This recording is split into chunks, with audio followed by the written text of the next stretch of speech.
¿Ahora se escucha? Ya, perfecto.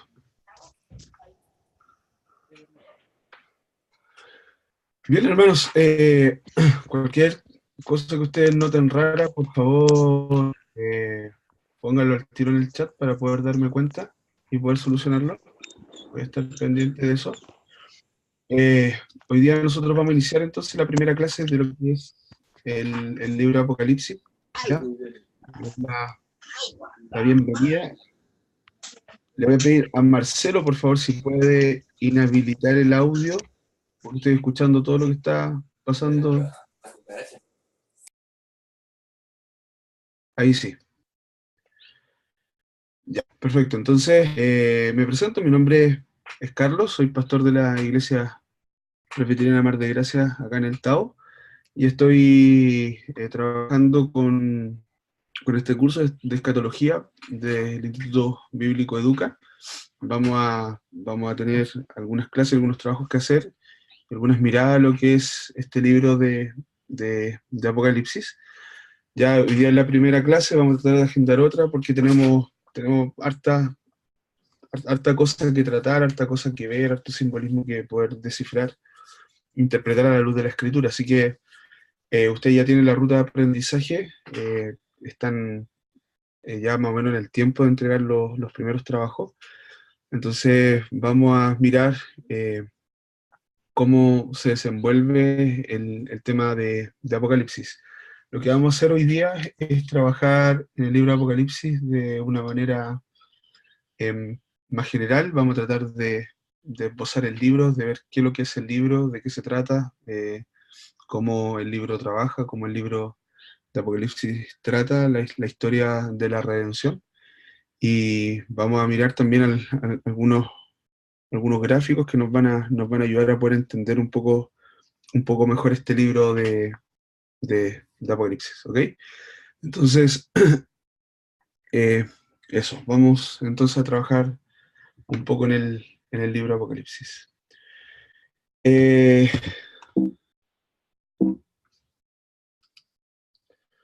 la primera pregunta que a nosotros nos puede surgir con respecto al libro de Apocalipsis es qué cosas son, cómo, cómo, cómo él se desarrolla y se desenvuelve. Generalmente el libro de Apocalipsis es un libro poco entendido, muy conocido, pero poco entendido, poco estudiado también. Hay varias posiciones con respecto a lo que es el Apocalipsis. Una de las digamos, uno de los conflictos de interpretación y obviamente que afecta a toda nuestra comprensión de lo que es el libro de Apocalipsis tiene que ver con el milenio. Eso también lo vamos a mirar, lo vamos a ver un poco más de cerca, pero hay varias posturas con respecto a lo que es el milenio, que básicamente es cuando suceden esos 1000 años donde entonces Satanás es atado y obviamente después esos 1000 años desatado. Entonces hay varias interpretaciones con respecto a eso, premilenarista, milenarista, postmilenarista, y eso también lo vamos a ir viendo, lo vamos a tratar de descifrar a la luz de la interpretación bíblica.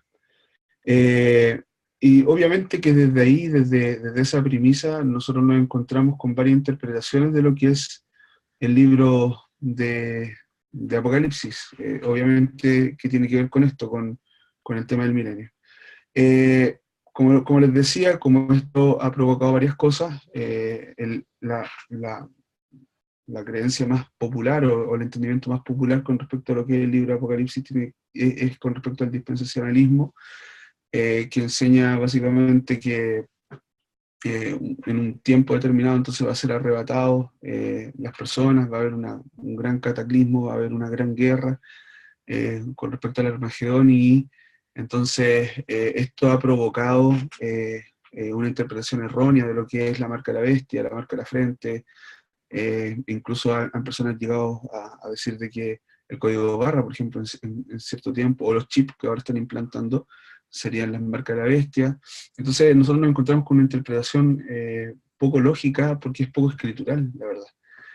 Nosotros cuando nos acercamos al libro de Apocalipsis tenemos que entender cómo se va desarrollando el libro de Apocalipsis, cómo va trabajando dentro de este idioma apocalíptico, este idioma simbólico que tiene y cómo él va tratando eh, eh, cosas que son evidentes para la época, pero también como esas cosas que son evidentes para la época también tienen repercusión para nosotros. En general, hoy día los cristianos tienen miedo, curiosidad de lo que es el libro Apocalipsis. De hecho, a menudo no se predica sobre él, sobre este hermoso libro. ¿Pero por qué? Porque ven el Apocalipsis como el villano, ven y le ponen un poder mucho más grande que el que tiene Satanás. Hay una interpretación popular laica con respecto a lo que es el Apocalipsis y obviamente hay una dificultad de interpretar el Apocalipsis porque es complicado, son visiones, es un estilo literario simbólico que para nuestra época es bien difícil. Todo, para poder acercarnos al libro Apocalipsis lo que tenemos que hacer es, de alguna manera, mirar el contexto histórico en el que se está desarrollando, tenemos que mirar también el idioma en el cual se está escribiendo para poder nosotros tener una comprensión más plena, más amplia de lo que es el libro Apocalipsis. Lo que no es el libro Apocalipsis, perdón, esa no debería haber ido ahí. ¿Cuál es el contexto histórico del libro Apocalipsis? El libro de Apocalipsis es un libro pastoral escrito a las 7 iglesias de Asia Menor, es decir, que este libro no cayó del cielo, sino que lo que está pasando es que Juan le está escribiendo a 7 iglesias que están en Asia. Apocalipsis 1, verso 4 dice: yo, Juan, dirijo a las 7 iglesias que están en Asia, que la gracia y paz esté con ustedes de parte del que es, el que era y del que ha de venir, y de los 7 espíritus que están ante su trono. Entonces, el libro ya empezó con simbolismo. De hecho, el primer simbolismo que nosotros encontramos en Apocalipsis es el del número 7. El número 7 tiene que ver con perfección a lo largo del libro. 6 tiene que ver con imperfección y humanidad. De eso se trata el número 6. Pero el número 7 tiene que ver en esto de plenitud. ¿Por qué se eligieron las 7 iglesias de Asia y no se eligieron a otras?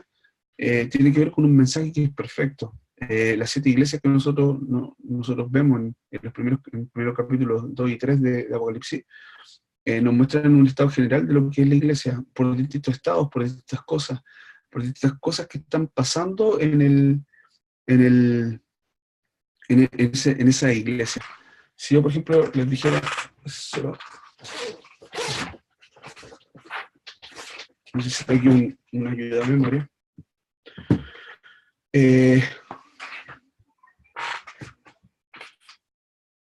Esto es importante poder entender en el libro de Apocalipsis. Déjenme abrir un archivo y ya sigo.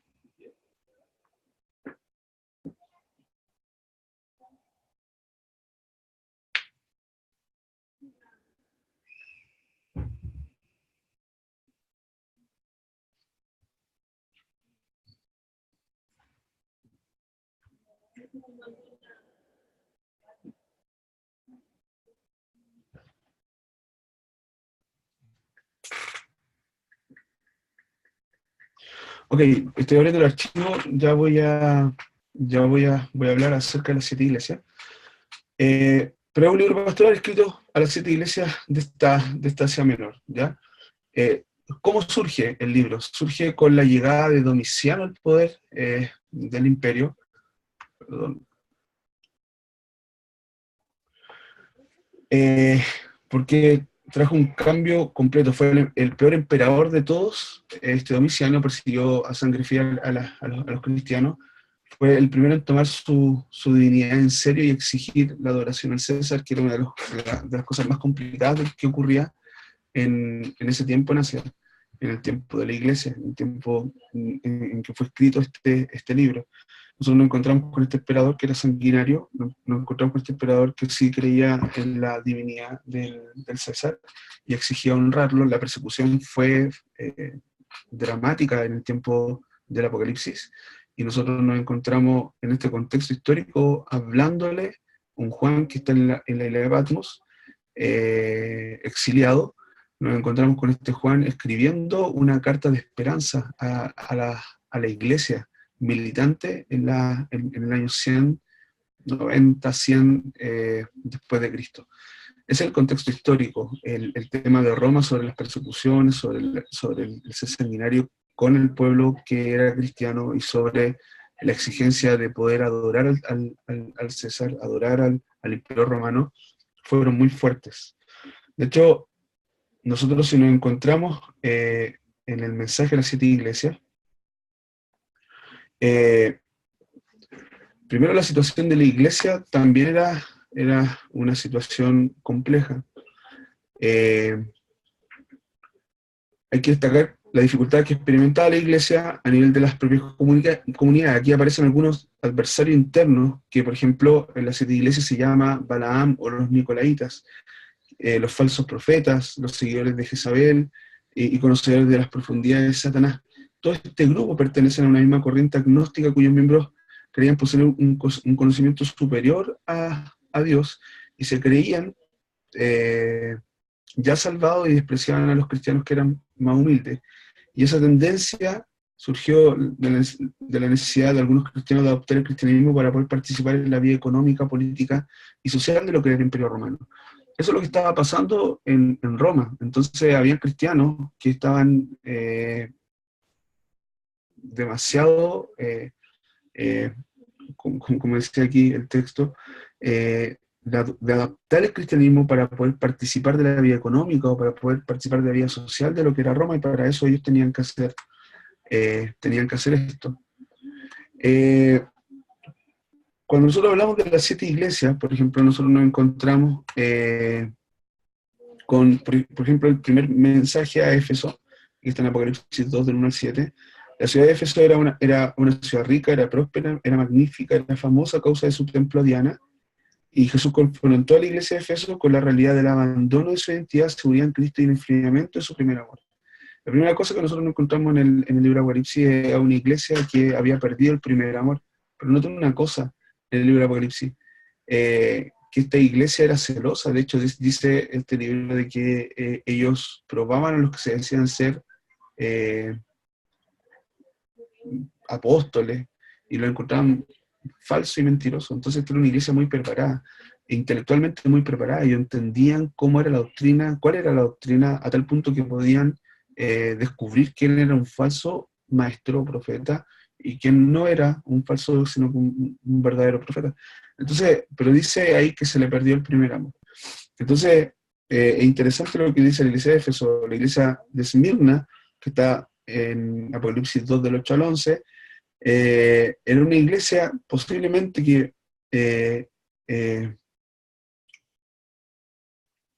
muy resistente a lo que era la cultura del Imperio Romano. Es posible que Policarpo fuera el primer obispo de esa iglesia en Esmirna en aquel tiempo. Policarpo era un discípulo de Juan, y este Policarpo fue fiel hasta la muerte. Este venerable obispo fue quemado vivo en el año 155 después de Cristo, y se le pidió que le dijera: César es el Señor, pero él simplemente se rehusó a hacerlo. Era una iglesia que resistió, digamos, el culto a otro Dios que no fuera el Dios verdadero.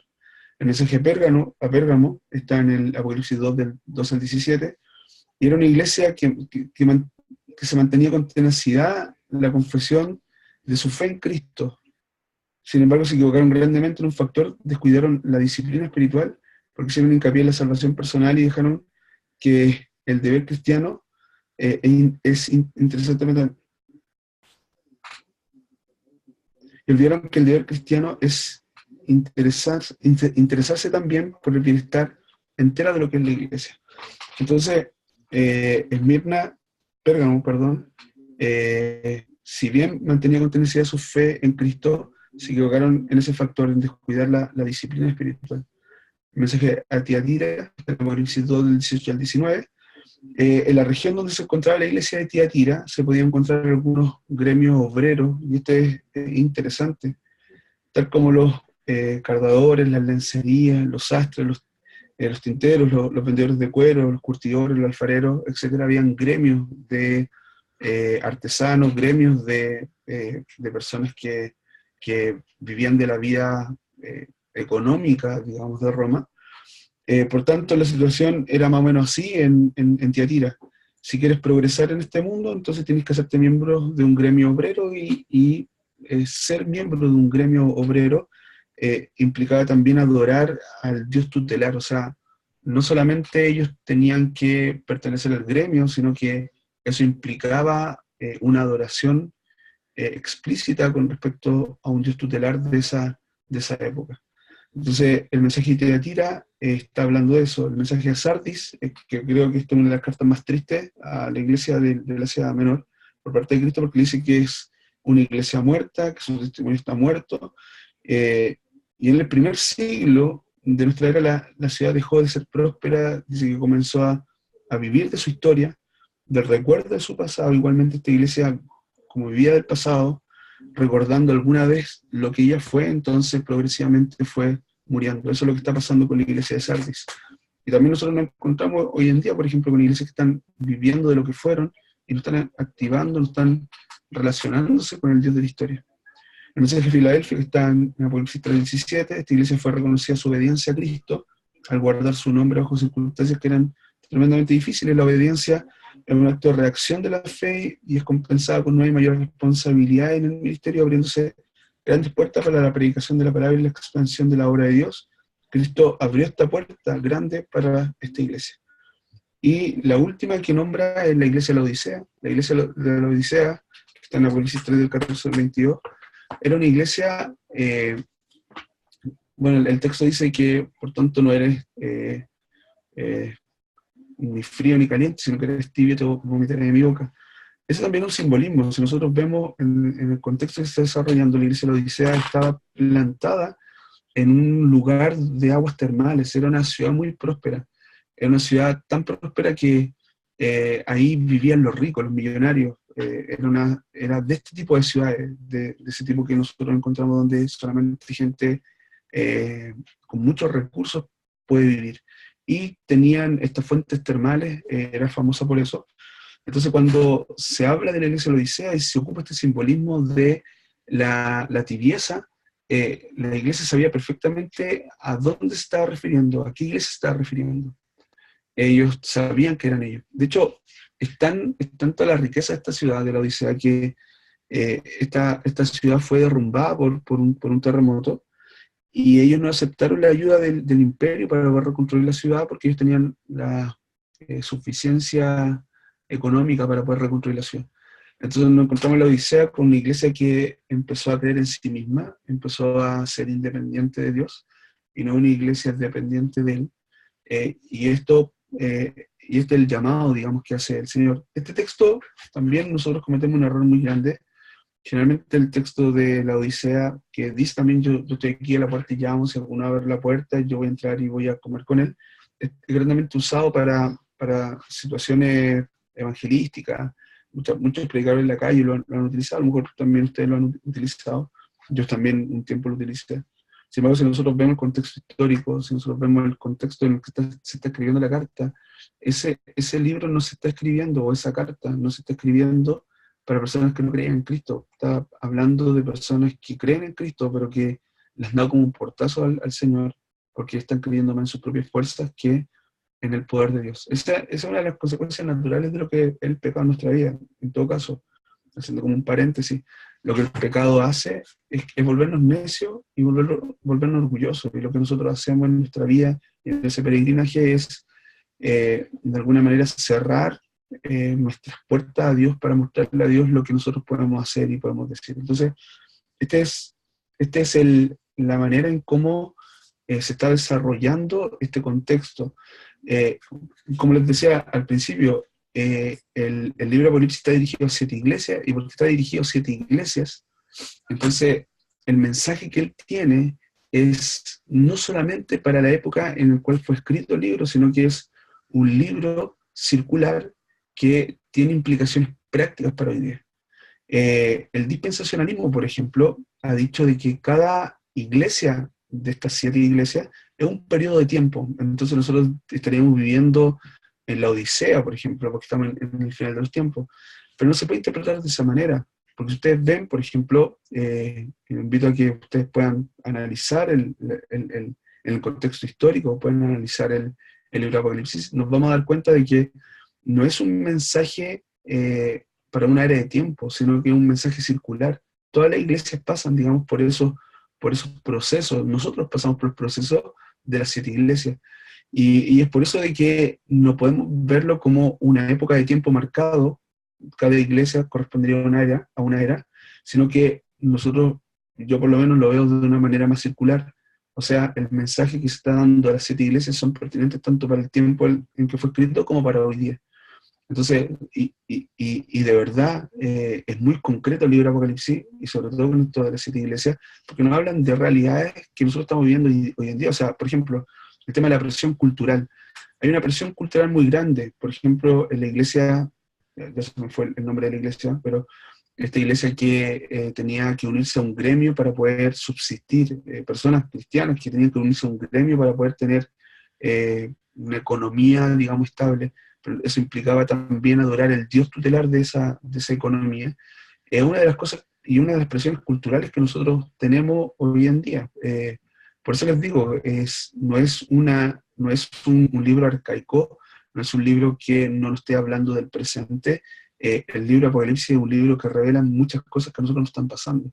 Y por eso es importante, la primera cosa es que tenemos que destacar este simbolismo de este mensaje de las 7 iglesias, y se va desarrollando históricamente el libro de Apocalipsis de esta manera, el mensaje de las 7 iglesias, y de ahí, cuando hace un planteamiento general de este mensaje de las 7 iglesias, entonces lo que hace el autor, lo que hace Juan, es poder empezar a meter, digamos, revelaciones que tienen también que ver con respecto a lo que está pasando en la época y lo que nos pasa también a nosotros.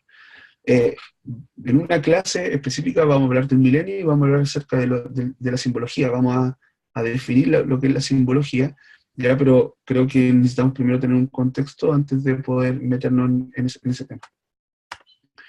Acá está el mapa donde se está desarrollando este mensaje de las 7 iglesias.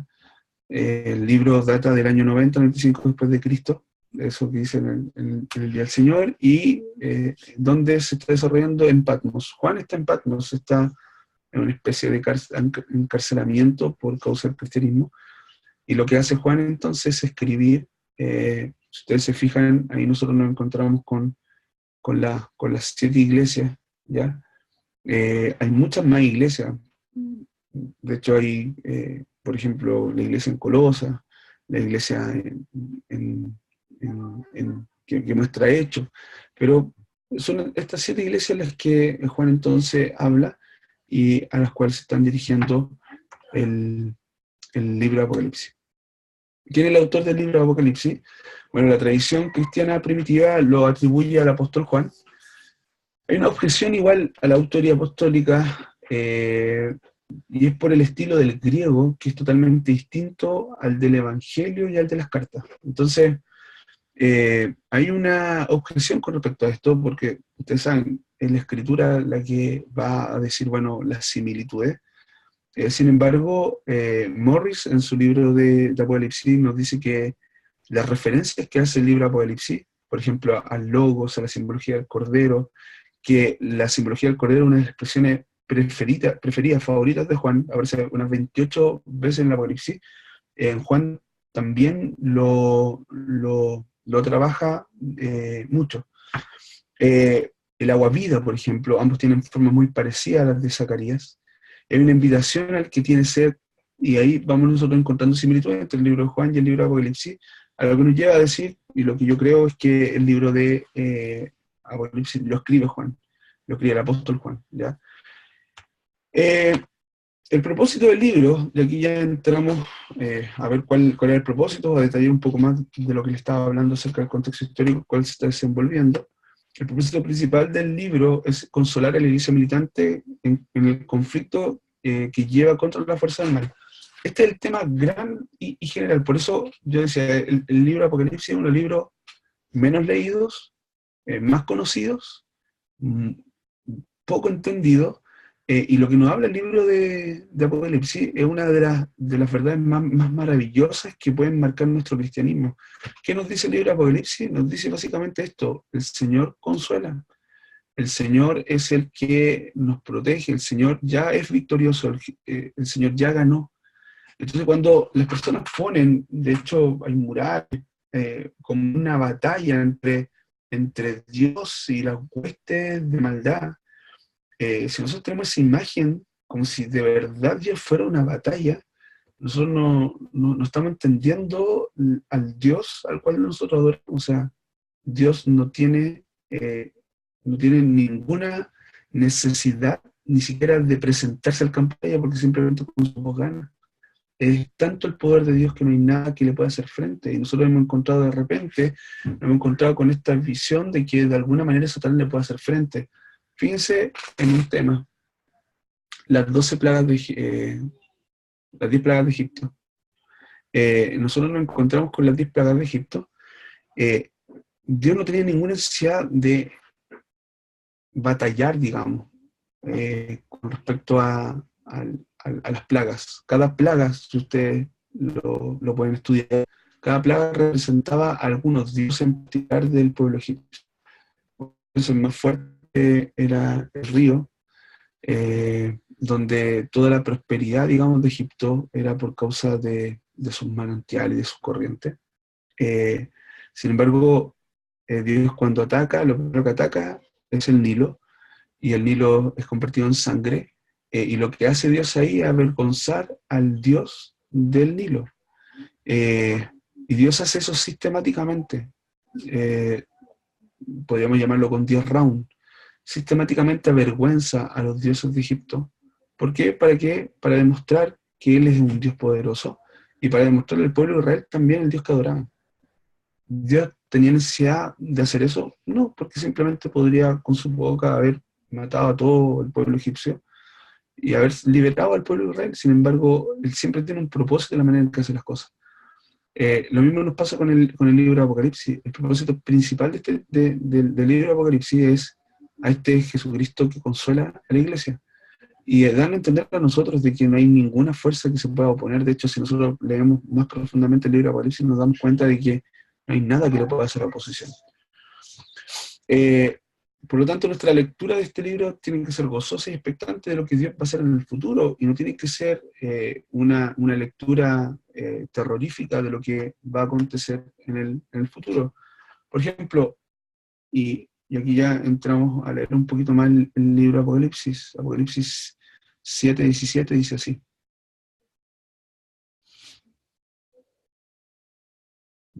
porque el Cordero que está en medio del trono los pastoreará y los llevará a fuentes de agua vida, y Dios mismo secará sus ojos de toda lágrima. Esa dice el 7:14. Si nosotros vamos al 21:4, dice: Dios enjugará las lágrimas de los ojos de ellos, y ya no habrá muerte, ni más llanto, ni lamento, ni dolor, porque las primeras cosas habrán dejado de existir. La primera cosa que nosotros vemos en el libro de Apocalipsis es esto: cómo Dios protege, cómo Dios consuela, cómo Dios ve las lágrimas de la iglesia que está siendo oprimida. Ese es el contexto histórico, no se olviden de eso. El contexto histórico es de una iglesia que la están matando por creer a Cristo. Entonces, frente a la matanza, uno podría pensar, bueno, Dios no me está escuchando, no me está viendo. Sin embargo, el libro de Apocalipsis le está dando esperanza, le está diciendo: yo estoy viendo tus lágrimas. Segunda cosa, sus oraciones impactan los eventos mundiales. ¿Qué dice Apocalipsis 8? 3 y 4 dice: y otro ángel vino con un incensario de oro y se detuvo ante el altar. A ese ángel se le dio mucho incienso para que lo añadiera a las oraciones de todos los santos y lo ofreciera sobre el altar que estaba delante del trono. De la mano del ángel subió el humo del incienso a la presencia de Dios junto con las oraciones de los santos. Entonces, no solamente ve sus lágrimas, sino que también su oración impacta estos eventos mundiales, este evento que está pasando, por ejemplo, con los cristianos en Roma. En su oración impactan al Señor, digamos. Su muerte es preciosa a los ojos de Dios. La matanza fue terrible en Roma. Su victoria final está asegurada. ¿Qué dice Apocalipsis 15, verso 2? Dice: vi también lo que parecía ser un mar de cristal mezclado con fuego, allí sobre el mar de cristal, y con las arpas que Dios le había dado estaban los que habían logrado vencer a la bestia y a su imagen y a su marca y el número de su nombre. O sea, la visión de Juan es que la victoria está completamente asegurada con respecto a nuestro futuro. Su sangre va a ser vengada. Lo mismo, Apocalipsis 19:2 dice, porque sus juicios, o del 1, después de esto, oí en el cielo la potente voz de una gran multitud que decía, aleluya, la salvación, la honra, la gloria y el poder son de nuestro Dios, porque sus juicios son justos y verdaderos. Ha condenado a la gran ramera, que con su inmoralidad sexual ha corrompido a la tierra y ha vengado la sangre de sus siervos que fue derramada por ella. Nuevamente, la sangre va a ser vengada. A todo esto, la gran ramera, cada vez que nosotros vemos el simbolismo y ustedes veanlo, cada vez que se habla de la gran ramera, de la mujer, se está refiriendo a Roma. Dice de que la ramera estaba sentada en 7 colinas, y Roma justamente estaba alrededor de 7 colinas. Entonces el simbolismo que ocupa Juan es un simbolismo, para que la iglesia militante lo entienda, a qué se está refiriendo con la gran ramera. Se está refiriendo a Roma, y si nosotros lo interpretamos, se está refiriendo a todas estas culturas que están en contra de Cristo y su autoría. Entonces, no solamente Roma fue Babilonia, es Roma, pero nuestra cultura actual, la posmodernidad, por ejemplo, es una cultura que está en contra de Dios, está en contra del cristianismo, nos están persiguiendo hoy día, y esto también es una gran ramera, ¿se entiende? Entonces, a eso se está hablando de la gran ramera, y dice que Dios ha vencido a esa gran ramera, o sea, Dios ha vencido esa cultura que está en contra del cristianismo. Después vamos a ver más profundamente lo que son los simbolismos en el libro de Apocalipsis, ya, pero eso para que se pueda entender lo que está diciendo ahí Juan en el capítulo 19. Cristo también gobierna el mundo a favor de su iglesia. Apocalipsis 5 dice, del 7 al 8, dice, el Cordero se acercó al que estaba sentado en el trono y de su mano derecha tomó el libro. Tan pronto como los tomó, los 4 seres vivientes y los 24 ancianos se arrollaron ante el Cordero. Todos llevaban arpas y también copas de oro llenas de incienso, que son las oraciones de los santos. Nuevamente nosotros vemos como Cristo gobierna el mundo por su iglesia, y nuevamente, y el texto que nosotros leíamos, de que las oraciones de los santos subían delante de Dios, está nuevamente remarcándolo en el capítulo 5 del Apocalipsis. Viene otra vez para tomar a su pueblo, asimismo en la cena del Cordero, un texto de las bodas del Cordero que nosotros mucho conocemos, también para morar con ellos para siempre en un universo renovado. También vamos a ver, bueno, cuál es el universo, si vamos a estar en el cielo, si vamos a estar en calles de oro, que es esta tierra renovada. 21-22 dice, las 12 puertas eran 12 perlas, es decir, cada una de las puertas era una perla, y las calles de la ciudad eran de oro puro y transparente como el vidrio. ¿A qué se está refiriendo eso, Juan? A otro universo, a otra galaxia, a otro planeta, o está hablando acerca de la renovación de la Tierra que Dios creó perfecta. También vamos a mirarlo eso un poco más adelante.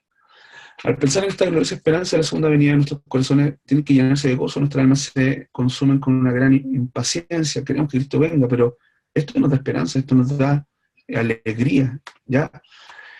¿Cuál es el mensaje del libro de Apocalipsis? El tema del libro es la victoria de Cristo y su iglesia sobre el dragón, que es Satanás, y su ayudante. Ese es el tema, o sea, cómo Cristo vence, cómo de él pertenece la victoria. La intención de Apocalipsis no es mostrarnos que las cosas no son como parecen. La bestia que sube del abismo parece ser victoriosa. Apocalipsis 11, mira lo que dice.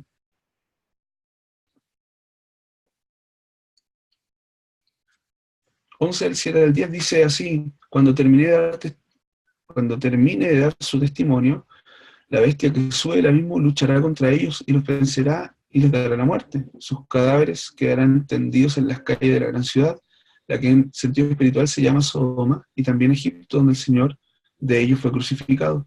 Y durante 3 días y medio, gente de distintos pueblos, tribus y lenguas y naciones verán sus cadáveres y no permitirán que sean sepultados. Los habitantes de la tierra se alegrarán de la muerte de estos 2 profetas, la celebrarán hasta que se hagan regalos unos a otros, porque todos habían estado atormentados.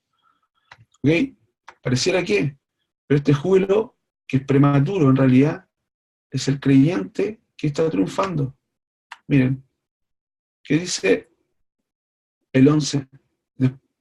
Después de 3 días y medio, entró en ellos el Espíritu de vida enviado por Dios y se pusieron en pie.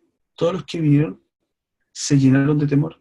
Y verso 15: cuando el séptimo ángel tocó su trompeta, se oyeron fuertes voces en el cielo que decían: los reinos del mundo han llegado a ser de nuestro Señor y de su Cristo, y Él reinará por los siglos de los siglos.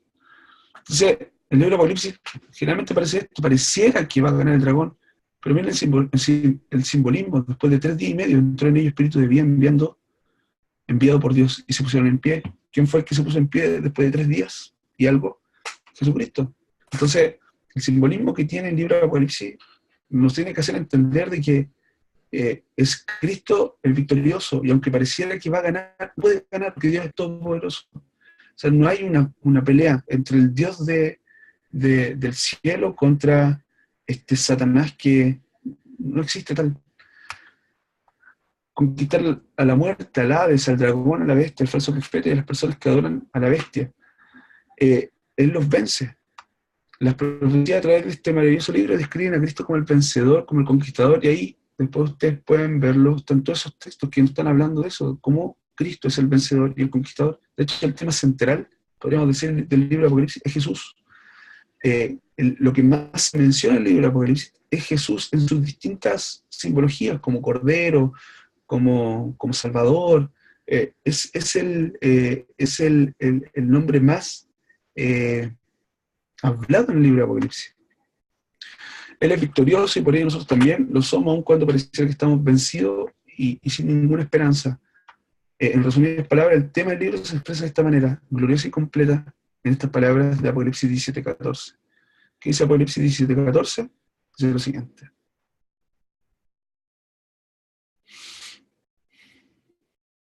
pelearán contra el Cordero, pero el Cordero los vencerá, porque Él es Señor de señores y Rey de reyes, y los que están con Él se llaman elegidos y fieles. Eso es lo que nos dice el libro de Apocalipsis. El libro de Apocalipsis nos muestra a un Cordero vencedor, a un Cordero que nadie se le puede, de alguna manera, hacerle frente. Y podríamos resumir el libro de Apocalipsis con esas palabras de Apocalipsis 17:14. Entonces, no nos olvidemos de esto. O sea, cada vez que nosotros leamos el libro de Apocalipsis, nosotros no tenemos que tener miedo, todo lo contrario, tenemos que tener expectativa en este Dios que nos salva. ¿A qué se dirige el libro de Apocalipsis? Bueno, ya hemos de alguna manera hablado de esto. Una interpretación correcta del libro de Apocalipsis es la posición de que el libro fue destinado para los creyentes que vivían en el día y en la época de Juan. ¿Ya? El libro debe su origen a las condiciones contemporáneas, en la respuesta de Dios a la oración y a las lágrimas de los cristianos severamente perseguidos y esparcidos en las ciudades de Asia Menor. Sin embargo, si bien es cierto que nuestro punto de partida debe ser la época en que Juan vivía, también es cierto que este libro fue destinado para todos los creyentes durante todas esta dispensación. Cuando hablo de dispensación, no hablo de dispensacionalismo. Ya dispensación, su traducción o su definición tiene que ver con tiempo, con un tiempo, con un periodo de tiempo. Así que no confundan dispensación con dispensacionalismo. El dispensacionalismo está completamente alejado de la Biblia. El dispensacionalismo está diciendo de que va a haber un arrebato de los cristianos. Es una interpretación completamente errada del libro de Apocalipsis. Yo sé que a lo mejor esto que yo digo causa controversia, pero tenemos que estudiarlo, porque acá la interpretación tiene que ser desde la escritura y no desde puntos de vista. ¿Ya? Entonces, esto es lo que nosotros vemos en el libro de Apocalipsis. Pero volvamos al punto con el libro de Apocalipsis, ¿ya? El libro de Apocalipsis en el griego es escatos, que es últimas cosas, y logos, que es estudio, ¿ya? O sea, ¿qué es Apocalipsis? Es la doctrina de las últimas cosas. La teología sistemática lo ha encasillado, lo ha encajado, digamos, en la escatología. Entonces el libro de Apocalipsis se estudia dentro de la sistemática en la escatología. ¿Por qué? Porque es la doctrina de las últimas cosas. Por ejemplo, en el Nuevo Testamento, el libro de Apocalipsis es, digamos, el que habla del futuro, y en el Antiguo Testamento, el libro de Daniel, el que da esta perspectiva futurista, por así decirlo, el que habla acerca de las últimas cosas. Eh, lo de Daniel tiene que ver con Jesucristo, lo de Apocalipsis tiene que ver con el retorno de Jesucristo. Es interesante ese paralelo que nosotros encontramos en la Biblia, entre en Antiguo y Nuevo Testamento. Pero hay una tensión escatológica, y esto si ustedes no están familiarizados con el término, nosotros vamos también a estudiarlo. Esta tensión escatológica es en el ya y el todavía no, ¿ya? O sea, ¿qué quiere decir esto? Que Cristo ya vino a instaurar su reino, pero todavía no termina de completarlo. Entonces estamos en la era del ya y el todavía no. Este es un término que se acuña mucho, se ocupa mucho para poder explicar varias cosas. Por ejemplo, el tema de la salvación. Nosotros somos salvos, pero todavía no. ¿Ya? ¿Por qué? Porque dentro del proceso, por ejemplo, de la salvación, nosotros nos encontramos con varios procesos que ya fueron hechos. Por ejemplo, la adopción fue instantánea, o sea, Dios nos adoptó, Dios nos predestinó, eso fue instantáneo. El Señor nos justificó, y la justificación es instantánea, pero todavía no nos glorifica. Y estamos en un proceso de santificación. Entonces, esos dos procesos, digamos, nos llevan a un todavía no. No es que nosotros hoy día no nos muramos y nosotros no somos salvos. Sí somos salvos, pero estamos esperando una consumación. Estamos entre el ya y el todavía no. Esa es la tensión escatológica que se vive en el Apocalipsis. El ya y el todavía no. O sea, Cristo ya vino, instauró su reino y se fue, pero todavía no viene a completar la instauración del reino, o sea, a completar el reinado. Eso es lo que nosotros estamos esperando.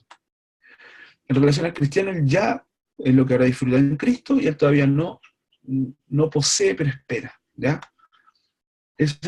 Y aquí nosotros lo podemos explicar de esta manera. En el Antiguo Testamento, Nuevo Testamento, el presente y el futuro, ya en esta línea de tiempo, nosotros nos encontramos con las promesas de ¿quién? De Jesucristo. Las promesas que se cumplen en el Nuevo Testamento es el ya, o sea, Cristo ya vino. Pero estas promesas en el presente, que Cristo venga por segunda vez, todavía no ocurre. Entonces, esta es la tensión escatológica, entre el ya y el todavía no. ¿Ok? En el Nuevo Testamento nosotros encontramos la percepción de que el gran evento futuro predicho en el Antiguo Testamento ya aconteció. La primera venida de Cristo es interpretada específicamente como el cumplimiento de los dichos por los profetas del pasado. En el Nuevo Testamento contempla la idea del tiempo inaugurado con Cristo, siendo dividido en dos etapas. Primero, la era mesiánica presente y la era futuro. ¿Ya? Si hoy vemos para atrás, veremos la primera venida de Cristo. Si vemos el presente, los últimos días, que dice Hechos 2:17.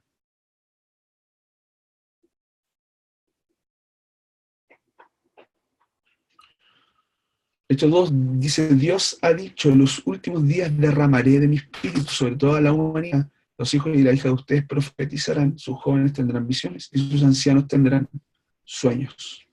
Entonces, si nosotros vemos el presente, vemos los últimos días, y tal como dice acá Lucas en Hechos, en eso dice que derramaré de mi espíritu. Si vemos el futuro, ¿qué vamos a ver? La consumación final. ¿Ya? Entonces, esta es la visión bíblica entre la primera y la segunda venida. Ahí, en la primera venida, un gobierno del mal. O sea, eso es lo que nosotros vemos. Israel es un ícono de un pueblo que tiene una teocracia donde es visible a las demás naciones que significa ser gobernado por Dios. Pero todo lo que nosotros vemos en el contexto de Israel es un gobierno del mal. Hay una derrota decisiva del mal, el protoevangelio. ¿Cuál es el protoevangelio? Génesis 3, que dice esta promesa, la primera promesa del Mesías nos dice de que él va a derrotar a la serpiente pegándole un golpe en la cabeza. Antes de eso, la serpiente iba a pegarle un mordisco en el talón. Entonces, nosotros nos encontramos con el protoevangelio, así se llama, así se conoce, digamos, esto, y es la derrota decisiva del mal. Y la victoria final, o sea, cuando Cristo venga. Y victoriosamente ya entonces se llega a su esposa y pueda estar con ella. En este gobierno del mal hay engaño a las naciones. A ver, ¿cómo nosotros podríamos justificar esto? Lo justificamos, por ejemplo, con Job. Lean Job 1 y dice que Satanás estaba rondando sobre la tierra. Y es interesante esto, que nosotros tenemos una visión de una cultura muy pop, a lo mejor, pero nosotros pensamos de verdad de que Satanás es un contrincante de Dios. La visión bíblica es completamente diferente. De hecho, Job no, abre un paradigma para nosotros entender cuál es el relacionamiento de Dios con Satanás. Dice que Satanás estaba rondeando la tierra, dice que todos le están rindiendo cuenta a Dios. Entonces, de repente le dice Dios a Satanás que venga para que rinda cuenta. Entonces Satanás habla con Dios. Eso rompe el esquema de nuestra concepción de ese relacionamiento entre Dios y Satanás. Nosotros todavía creemos, por la cultura, de que de alguna manera Satanás tiene la autoridad para poder desafiar a Dios y hacerle y ser un contrincante para él. Un poco así como Batman y Guasón. Es como si de verdad un villano pudiera, ¿me entienden? Es muy significativo esto, pero la manera en que la Biblia lo muestra es completamente diferente.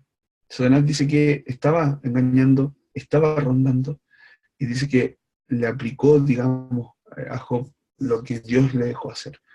Pero en el Nuevo Testamento nosotros nunca encontramos un texto que hable de esto.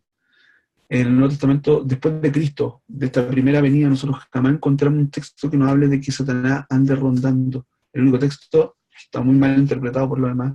Dice que Satanás anda como el león rugiente buscando a quien devorar. Eh, Ese habla de un Satanás que está contenido, un Satanás que está derrotado, un Satanás que está encarcelado. Entonces, después podemos hablar acerca de eso. Estúdielo también, es bueno también para su comprensión teológica.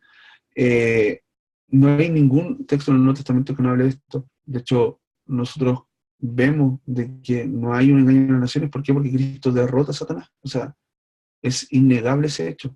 Cuando Satanás creía que por 3 días había muerto a Jesucristo, que ya había ganado, entonces Jesucristo se levanta victorioso. Ese es el golpe en la cabeza. Satanás pensó que lo había dañado, pero cuando Jesús se levanta triunfante, entonces él le pega. Él lo deja aturdido, él lo deja encarcelado, y ya no hay más engaño a las naciones. Hay una instauración del reino de Dios. Eso es lo que nosotros vemos entre la primera y la segunda venida. Eso es lo que yo creo con respecto al Apocalipsis. Cuando hablamos de milenio, ya lo vamos a ver, ya vamos a estudiarlo. Pero cuando hablamos de milenio, la pregunta es, ¿dónde está el milenio? Antes de la primera venida, durante la primera y la segunda venida, o después de la segunda venida. Mi interpretación del texto bíblico, y estoy convencido por un argumento escritural, es que nosotros estamos viviendo en el milenio. Es que el milenio nosotros se estableció con la primera venida de Cristo, y cuando Él venga va a terminar ese milenio. ¿Se va a soltar a Satanás para qué? Para derrotarlo definitivamente. El reino de Dios completamente instaurado, una tierra renovada y un Dios reinando sobre todos los que son sus hijos. Esa es mi visión con respecto al libro Apocalipsis. Y no tengo ninguna duda de esto. La argumentación para mí es muy clara y evidente bíblicamente. Pero hay una última cosa que yo quiero conversar con ustedes, y es el paralelismo progresivo del libro de Apocalipsis. Esto es muy importante de entender. ¿Y por qué es importante de entender? Porque esto nos va a ayudar a poder comprender cómo es el libro de Apocalipsis. Ya el paralelismo progresivo del libro de Apocalipsis se da entre la primera venida y la segunda venida, que es el juicio final. ¿Ok? Entonces, el milenio. Dentro de los 1000 años. Dentro de este periodo escatológico. ¿Ya? Entre la primera y la segunda venida. Y en una continuación al cielo nuevo y la tierra nueva. Y esto es espectacular. ¿Por qué es espectacular? Porque hay una progresión muy marcada. La primera es la iglesia y la morada de Cristo en el mundo, que habla de los candeleros. O sea, le está hablando a las 7 iglesias. Esos son los 7 candeleros. Y las 7 iglesias está hablando entre la primera y la segunda venida. La iglesia sufriendo pruebas y persecuciones, son los sellos. Ustedes se fijan, los sellos son abiertos. Dice que el que es digno es Jesucristo de abrir los sellos. Entonces abre los sellos y ahí empiezan a salir como un montón de cosas. Empiezan a salir los jinetes, empiezan a salir. De esto está hablando, de cómo eso va acercándose al juicio final. La iglesia vengada, protegida y victoriosa. Estas son las 7 trompetas. Entonces esta primera sección habla de la iglesia del mundo, ¿ya? Pero hay una segunda, que nos habla de un Cristo combatido por el dragón y su ayudante, que nos va acercando cada vez más al cielo nuevo y la tierra nueva, la ira final sobre lo inconverso, la caída de Babilonia y de la bestia, y nos habla de Cristo y el dragón. Oh, perdón.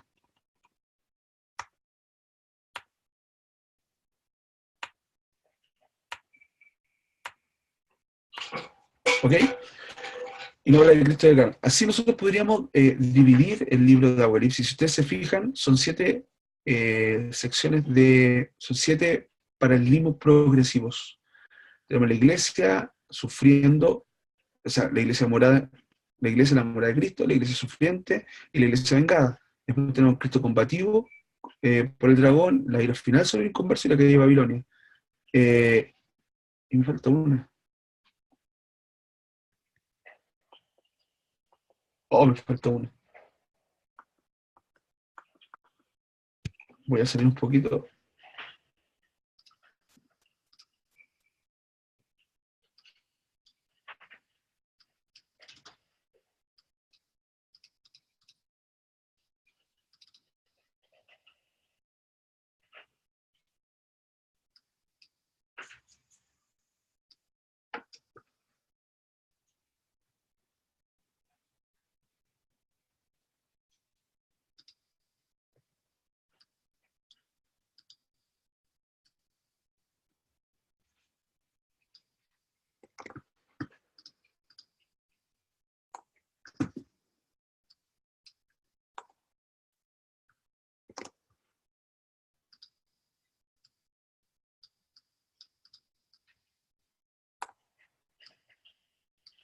Le dice.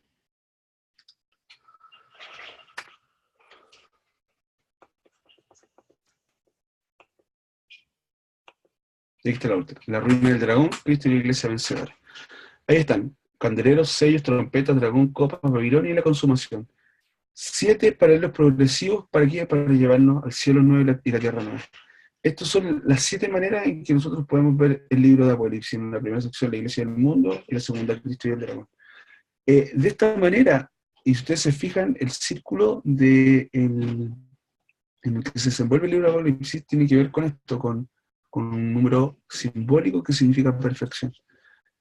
Cada vez que nosotros vemos esto, vemos el 7 en el libro de Apocalipsis, nos damos cuenta de que la explicación del libro de Apocalipsis es mucho más contundente de lo que nosotros creemos, y nos muestra este Cristo vencedor.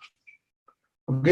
Se lo voy a dejar ahí, sáquenle una captura para que lo puedan tener. En todo caso, yo estoy haciendo que ustedes puedan leer el libro de Hendrickson, Más que Vencedores, y esa es una excelente interpretación del libro de Apocalipsis. Creo que una de las mejores interpretaciones que ustedes pueden tener, también junto con la de Leo Morris, que también es un excelente